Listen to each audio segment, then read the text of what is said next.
Hi everyone, सभी का welcome है स्पेशल क्लास में। सैटरडे की बहुत प्यार मिल रहा है आपका इन क्लासेस को।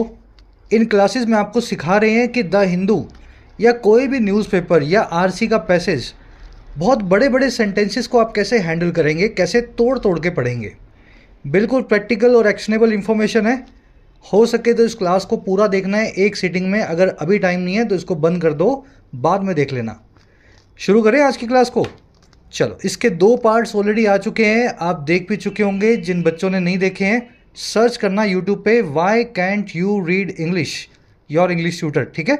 लास्ट वीक में पार्ट 1 और पार्ट 2 ऑलरेडी हम पब्लिश कर चुके हैं। चलिए शुरू करेंगे फर्स्ट सेंटेंस से।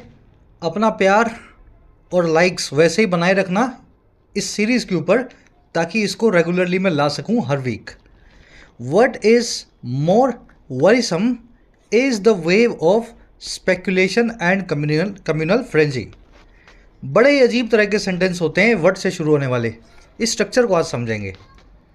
कह रहे जी वट यानी कि जो चीज़, इज़ यानी कि है, मोर वरीसम यानी ज़्यादा वरीसम।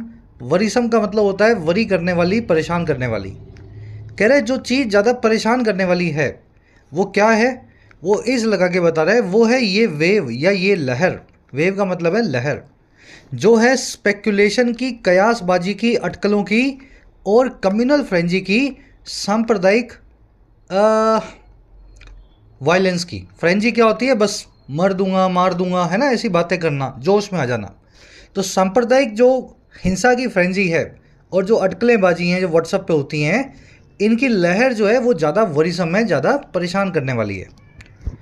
चलो, अब ये सेंटेंस की स्ट्रक्चर को अपने ब्रेक करना, और ये बिल्कुल छोटा सा सेंटेंस है लेकिन स्ट्रक्चर बड़ी प्यारी है। अब इसको देखेंगे फर्स्ट टाइम। देखो, जब भी वर्ड से सेंटेंस शुरू हो और इसके बाद में अक्सर वर्ब रखी होगी, ये वर्ड बनेगा सेंटेंस का सब्जेक्ट, और इज़ जो कि वर्ब होगी सिंगुलर, वो बनेगी इसकी वर्ब। याद रखना, वर्ड से शुरू होने वाला सेंटेंस जब अपनी वर्ब लेगा, उसकी वर्ब हमेशा सिंगुलर होगी, क्योंकि वर्ड का मतलब है जो चीज़। जो चीज़ बोल रहा हूँ मैं, चीज़ मतलब एक ही चीज़ है, वो बहुत सारी चीज़ें नहीं है। तो वर्ड को आप सिंगुलर वर्ब देते हैं। अब देखो, व्हाट इज़ मोर वरीसम, ये जो पूरा फ्रेज देख रहे हैं ना आप, ये है एक स्पेशल क्लोज। सब्जेक्ट क्लोज बोला जाता है इसको। देखो कैसे क्लोज इसलिए बोला जाता है क्योंकि इसमें सब्जेक्ट है व्हाट और वर्ब है इसकी इज। सब्जेक्ट और वर्ब के पेयर को अंग्रेजी में क्लोज बोलते हैं, आपको पता ही होगा। और सब्जेक्ट क्लोज इसलिए बोल रहे हैं इसको क्योंकि ये पूरा क्लोज भी अपनी एक वर्ब लेके बैठा है। अब देखो, इस पूरे क्लोज को अगर आप सब्जेक्ट बना दें तो इसका मीनिंग निकलेगा जो चीज़ ज़्यादा वरीसम है, जो चीज़ ज़्यादा परेशान करने वाली है, वो चीज़ क्या है? इज इसकी वर्ब बनेगी। Is the wave of speculation and communal frenzy. समझ पाए अजीब सी structure? What is more worrisome अपने आप में ये एक सब्जेक्ट है, लेकिन ये क्लोज है, अकेला नाउन नहीं है, बल्कि सब्जेक्ट वर्ब का पेयर है। और इसकी खुद की वर्ब रखी हुई है इज। और ये क्यों रखी गई है? क्योंकि इसका मीनिंग निकलता है जो चीज़ ज़्यादा वरीसम है वो है ये वाली वेव स्पेकुलेशन और फ्रेंजी की। अपने हिसाब से, अपने आप से घर बैठे बैठे सब्जेक्ट वर्ब के पेयर को सब्जेक्ट क्लोज मत बना देना। फिर आप पूछते हो सर इसकी वर्ब कहाँ गई, ये सब्जेक्ट क्लोज था, हमारे हिसाब से ये सब्जेक्ट है, ये इसकी वर्ब है, ये क्लोज बनना चाहिए। अरे भाई, मीनिंग भी तो निकलेगा ना। सब्जेक्ट क्लोज की वर्ब तभी होगी जब उसका कुछ मीनिंग निकल रहा होगा। जैसे यहाँ पे क्या मीनिंग निकला? जो चीज़ ज़्यादा वरीसम है वो चीज़ है that is the wave of speculation and communal frenzy. ठीक है, तो ये आपने सिंपल सी स्ट्रक्चर जो है इसको मैंने खोल करके आपको बताया। अब मैं इस स्ट्रक्चर को टेढ़ा मेढ़ा करता हूँ। आप देखो, मीनिंग यही निकलेगा, लेकिन वर्ड से हमेशा एक क्लोज बन रहा होगा, अलग से उसकी एक वर्ब होगी। जैसे इस सेंटेंस को इन्वर्ट करते हैं।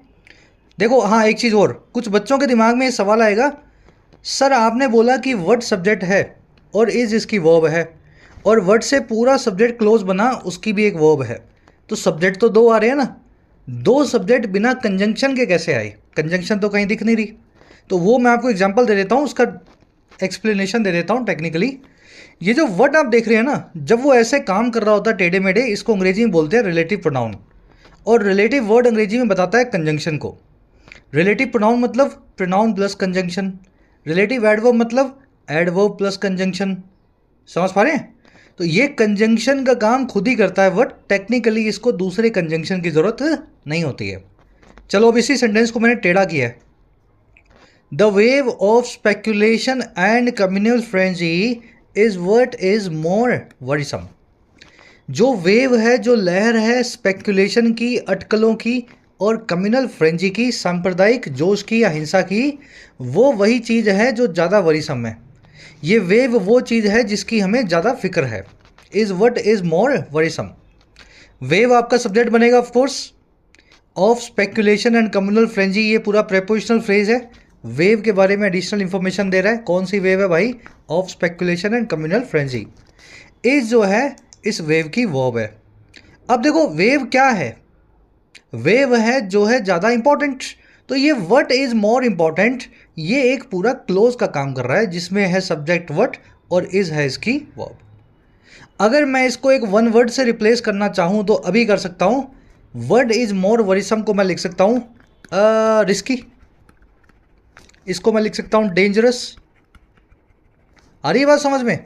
The wave of speculation and frenzy is risky, the wave of speculation is dangerous, the wave of speculation is perilous. कुछ भी लिख सकता हूँ मैं, है ना? वैसे ही the wave is what is more worrisome. ये वेव वही है जो ज़्यादा मरीसम है, वरीसम है। चलो अब ये आपने जो आज स्ट्रक्चर सीखी है ना, अपने इसको मास्टर करेंगे। वर्ड जहाँ भी दिखे उसकी वर्ब आपको दिखे तो आप उसका मीनिंग निकाल पाएँ और उसको क्लोज बना करके सब्जेक्ट सेंटेंस में ट्रीट कर पाएँ, है ना? अब सेंटेंस थोड़ा मैंने बड़ा बनाया है, इसी स्ट्रक्चर को आपको जो है रेप्लिकेट करना है। इस टेलीग्राम ग्रुप को ज्वाइन करें सभी पीडीएफ्स और नोट्स के लिए। क्लास को एक लाइक और एक शेयर जरूर से देना। टेलीग्राम ग्रुप को ज्वाइन करने के लिए आपको @YourEnglishTutor टाइप करना है। टेलीग्राम में आपको ग्रुप मिल जाएगा। साथ ही YT ऐप पे आप तैयारी कर सकते हैं अपने एग्जाम्स की, चाहे SSC हो, डिस्क्रिप्टिव राइटिंग हो, UPSC का हो या बैंकिंग का हो। ऐप का लिंक कमेंट सेक्शन में दिया गया है। राइटिंग के कोर्स में आप सीख सकते हैं राइटिंग लगभग 60 से 70 घंटों में।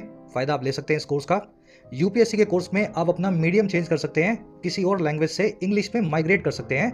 UPSC के सभी एस्पेक्ट्स कवर्ड हैं, answer writing, essay writing, descriptive writing, CSAT। SSC और बैंकिंग के कोर्स में आपको सारे वैरायटी के क्वेश्चन सोल्व करना सिखाया जाता है। 100 से 1.25 घंटों के कोर्सेज हैं, आप भरपूर अपनी प्रैक्टिस कर सकते हैं। कोई क्वेश्चन हो, क्वेरी हो, टीम का नंबर है व्हाट्सएप, आप इस नंबर पर टीम से जुड़ सकते हैं via WhatsApp. Though these reports are technical, they reiterate what has been known about the risks attached with infrastructure development in Uttarakhand। शुद्ध द हिंदू का सेंटेंस है ये। दो का मतलब है हालांकि।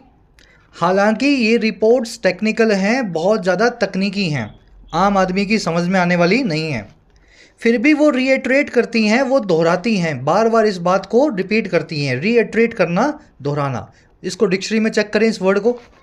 और क्या दोहराती हैं? वही चीज़ दोहराती हैं व्हाट, जो कि हमें पता है, हैज़ बीन नोन। और किस बारे में? अबाउट द रिस्क, उन जोखमों के बारे में। और कौन से जोखम?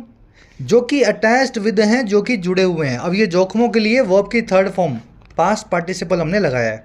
वो जोखम जो जुड़े हुए हैं और अटैच विद किससे हैं? इंफ्रास्ट्रक्चर डेवलपमेंट से उत्तराखंड में। ब्रेक करेंगे सेंटेंस को। दो कंजंक्शन है, कंजंक्शन देखते ही आपको पता लग जाएगा कि दो सब्जेक्ट्स और दो वर्ब्स आएंगी। सब्जेक्ट नंबर 1 है दीज रिपोर्ट्स, ठीक है, वर्ब है इसकी आर। अब सब्जेक्ट नंबर 2 भी आपको दिख गया होगा कॉमा के बिल्कुल बाद में, ये देखो कॉमा बड़ा बड़ा देख रहे हो। सब्जेक्ट नंबर 2 इसके बाद क्या आएगा जी? दे। और वर्ब क्या आएगी? रीट्रेट। दो सब्जेक्ट दो वर्ब कंजंक्शन से जुड़े हुए। लेकिन इसके बाद में व्हाट वाला क्लोज रखा है। अब क्या करें जी? आपने पहले देखा व्हाट को, फिर देखा उसकी वर्ब को, सब्जेक्ट वर्ब का आपको मिल गया पेयर। फिर आपको याद आया कि व्हाट जब भी सब्जेक्ट वर्ब बनाता है तो वो एक सब्जेक्ट वर्ब का क्लोज बनाता है, जिसमें व्हाट खुद ही कंजंक्शन का काम भी कर देता है। तो ये तीसरा सब्जेक्ट कंजंक्शन लेकर के व्हाट खुद ही आया, खुद ही सब्जेक्ट है, खुद ही कंजंक्शन है। समझ पा रहे हो ना? अब देखो इसका मीनिंग क्या निकला।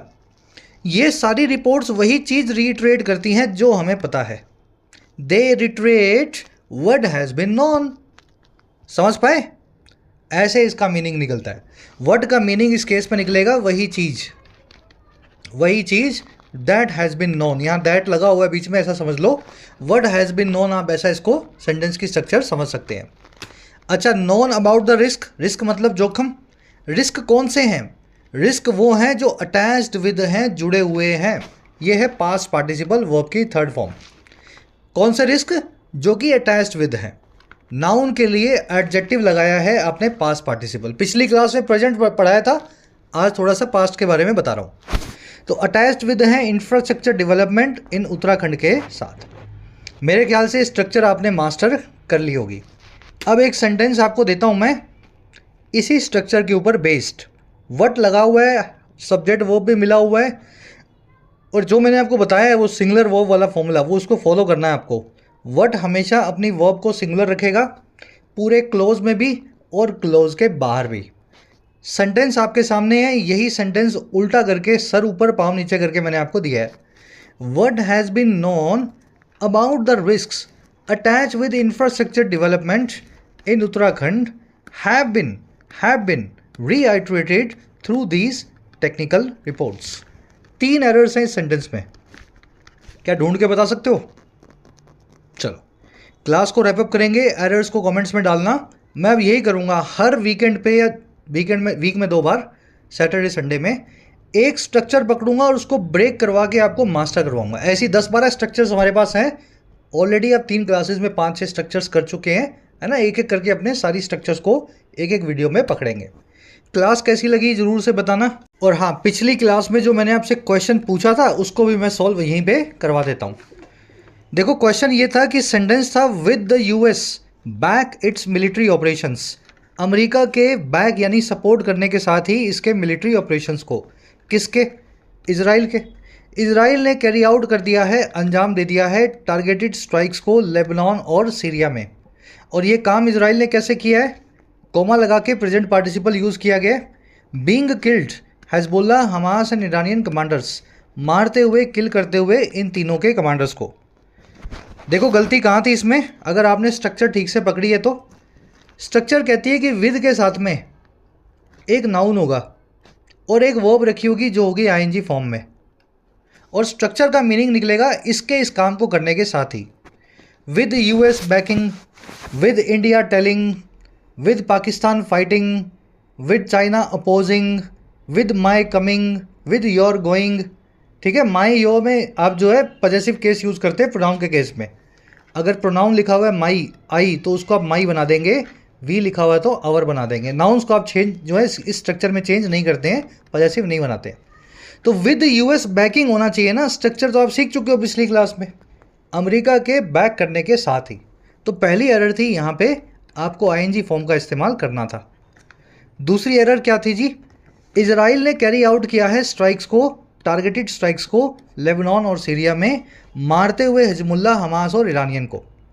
मारते हुए, इजराइल के लिए प्रेजेंट पार्टिसिपल चाहिए जो होगा वर्ब के आईएनजी फॉर्म में, लेकिन एक्टिव में होगा। बीइंग प्लस में वर्ब की थर्ड फॉर्म लगा के तो आप ये बोल रहे हैं इजराइल जो है मारा गया इन कमांडर्स के द्वारा। भाई इजराइल स्ट्राइक कर रहा है तो इजराइल मारेगा ना। मैं आपको पीट रहा हूँ तो मैं आपको मार रहा हूँ ना, आप मुझे कैसे मार रहे हो? पीट मैं आपको रहा हूँ, मार आप रहे हो मुझे, ऐसा हो सकता है क्या? तो बात अभी इतनी हुई है कि इजराइल ने स्ट्राइक की है, मिसाइलें छोड़ी हैं और कमांडर्स को मारा है। तो Israel has carried out strikes being killed नहीं बल्कि killing Hezbollah, Hamas and Iranian commanders. Present participle active में सिर्फ वर्ब की आईएनजी फॉर्म बनाकर बनता है और पैसिव के अंदर बीइंग प्लस में वर्ब की थर्ड फॉर्म से इस्तेमाल होता है। ठीक है, वो जो आपने स्ट्रक्चर सीखी थी उसी स्ट्रक्चर को यहाँ पे अप्लाई करना था। चलिए, जिन बच्चों को कोर्सेज की ज़रूरत है, एक्स्ट्रा क्लासेस की ज़रूरत है, you can take the benefits of the courses. Application को डाउनलोड करें, YT ऐप को। आपको राइटिंग का, SSC का और बैंकिंग का, इनफैक्ट UPSC का भी कोर्स मिल जाएगा। अफोर्डेबल कोर्सेज है, मेहनत करना चाहते हैं तो ऐप को डाउनलोड करें, कमेंट सेक्शन में लिंक रखा गया है, you can take the benefits. चलिए, अंटिल देन साइनिंग आउट।